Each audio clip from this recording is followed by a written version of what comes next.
તલાટી men's crack થવાની શક્યતા સૌથી વધુ કયા ઉમેદવારની છે? એ ઉમેદવારની કે જે જાણે છે કે એને શું છોડીને ચાલવું. મુખ્ય પરીક્ષા માટે અત્યંત ઓછો સમય આપણી પાસે ઉપલબ્ધ છે અને 14 ઓક્ટોબરથી આ પરીક્ષા થવાની છે.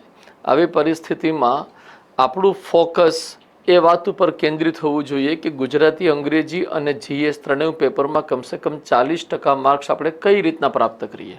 જે વિદ્યાર્થી 40% માર્ક્સ પ્રાપ્ત કરી ગયો ત્રણેય પેપરમાં, એના સિલેક્શનની અધિકતમ સંભાવના છે.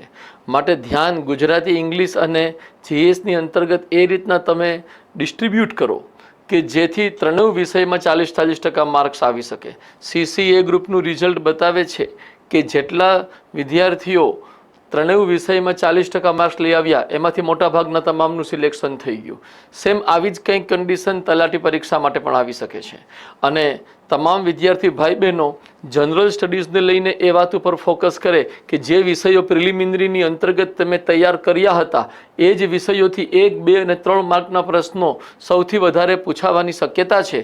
જો તમે એ 1, 2 અને 3 માર્ક્સના પ્રશ્નોમાં પ્રિલિમિનરીના સબ્જેક્ટ ઉપર જ વધુ ફોકસ કરશો અને મેન્સમાં અલગથી મૂકવામાં આવેલા એથિક્સ, પબેડ જેવા વિષયોને હમણાં સાઈડમાં રાખશો તો તમારા જે 150માંથી 60 માર્ક લેવાનો પડકાર છે ને એ પ્રિલિમિનરીના તમારા મટીરિયલ અને નોટ્સથી જ તમે અચીવ કરી શકો છો.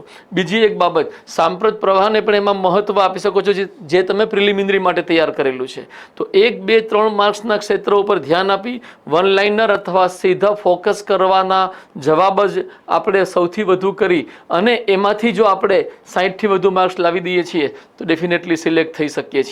બીજી એક બાબત અહીંયા ખાસ ધ્યાન આપણે રાખવી જોઈએ કે NCERT, GCERTની અંતર્ગત દરેક ટોપિકના છેવાડે જે સ્વાધ્યાય સંબંધી પ્રશ્નો આપેલા છે એ પણ આવી રીતના 1, 2, 3 માર્કના પ્રશ્નો માટે, 5 માર્કના પ્રશ્નો માટે પૂરતા તમને પ્રેક્ટિસનો અવસર આપે છે. તો એવા તમામ પ્રશ્નોના લેખનનો અભ્યાસ અત્યારથી શરૂ કરી દો.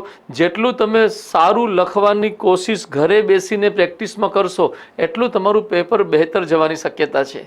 મિનિમમ ટાઈમ છે, મેક્સિમમ આઉટપુટ લેવું હોય તો આન્સર રાઇટિંગ પ્રેક્ટિસ ત્રણેય પેપર ઉપર ખાસ વિશેષ મહત્વ સાથે કરતા રહેજો. રોજ 3 થી 4 કલાકની આ પ્રેક્ટિસ હોવી જરૂરી છે.